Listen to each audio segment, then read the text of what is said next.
How can cryptocurrencies be frozen on a blockchain? You might be surprised to find out that not only is it technically feasible to freeze assets held in an external wallet, but it's also relatively common. The maxim of not your keys, not your crypto is well known in the cryptocurrency space, and many cryptocurrency users and investors count on this fact when taking custody of their own assets. And it's widely thought that if you take control of your private keys, you always retain control of your assets, and hence cannot be subject to censorship. But recent events have proven that this isn't always the case. Indeed, you might be surprised to find out that not only is it technically feasible to freeze assets held in an external wallet, but also relatively common. But unless you're involved in major criminal activity, the odds of it happening to you remain low. Despite this, it is wise to familiarize yourself with this relatively unknown phenomenon. Here we dispel the myth that cryptocurrencies cannot be frozen on-chain. How does freezing funds on blockchain work?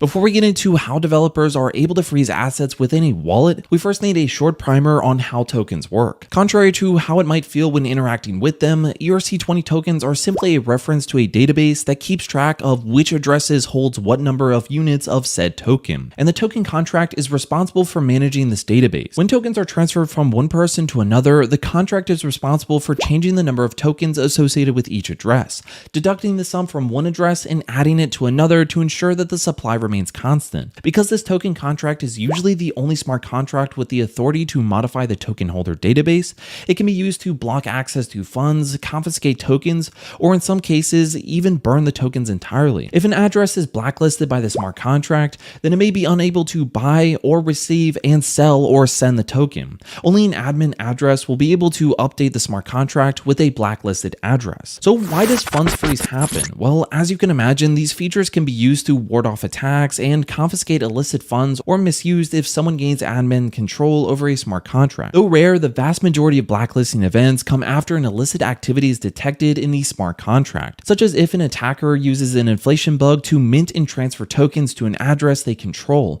or the police request that assets are frozen pending investigation.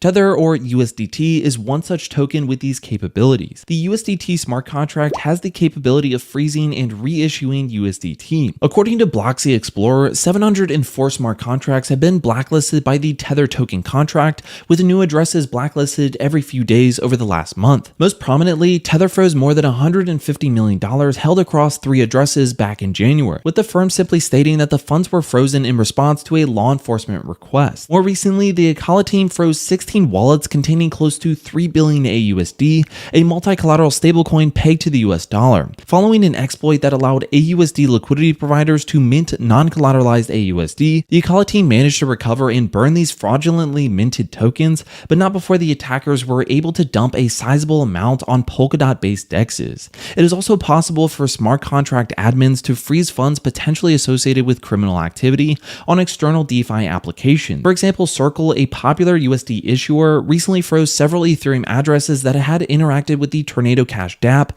leaving them unable to send or receive USDC. It isn't just Ethereum-based token contracts that might have freeze, blacklist, and confiscation capabilities either. Most Layer 1 blockchains have this functionality built in as a core feature of token contract, and this includes XRP and Stellar, both of which allows developers to issue tokens with a global freeze function. This allows the issuer to freeze token transfers. And that said, the ability to freeze generally applies only to tokens. Despite popular belief, it is not possible to freeze the native asset associated with most blockchains, such as Bitcoin, Ethereum, BNB, or XRP, unless they are held on a centralized platform such as an exchange or with a custodian. In general, the firms behind these centralized companies won't freeze unless they are presented with a police order or court order. Nonetheless, the associated parent company issuer or admin may reserve the right to freeze the assets for any or no reason. An excerpt from Coinbase and Circle's Center blacklisting policy document sheds some light on when assets might be frozen on-chain, where Center determines in its sole discretion that failure to grant a blacklisting request presents a threat to the security, integrity, or reliability of the USDC network,